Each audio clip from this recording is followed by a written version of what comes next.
Hi, I'm Lucas from Miami, Florida, and I wanted to know, at what point in your academic or professional career did you realize you wanted to get involved with public health?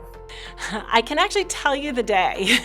I had just finished my clinical training in medicine and then in infectious diseases, and I entered the classroom again for my master's in public health. I sharpened my pencil. I started using so much of the math that I had used in college in epidemiology and biostatistics and decision sciences, and I loved it. And I loved even more that you could take those methods and you could use them to improve health. Hi, I am Miriam Iqbal. I am from Kirkland, Washington, and I would like to ask what first drew you to the public health field? Miriam, I loved the fact that I could see individual patients one at a time and reflect and improve their own individual health, and that when we use the tools of public health, we could do that for millions of people at a time.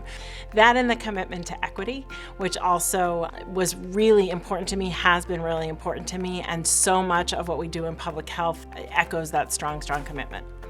Hi, I'm Liam Collins from Fort Mitchell, Kentucky.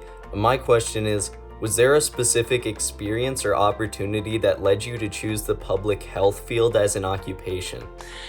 Liam, I have always loved how I can apply the mathematical epidemiologic methods to change public health, but I can tell you when my first research paper was published, and then it was cited in a guideline, that I could see the impact that a research paper that I had done could be applied to a disease, to people, to help influence guidance, and that was really inspiring for me. Hi, I'm Sneha from Newburgh, Indiana.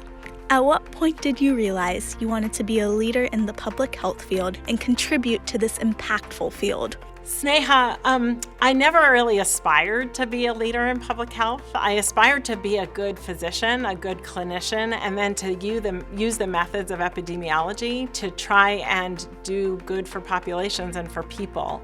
And through that work, I had more and more research in the field, and I was able to contribute more and more, and really have taken the opportunity to be vocal when I thought public health guidance was not following what would be best for policy. That's how I rose to where I am, but it wasn't because I aspired one day to be the director of the CDC.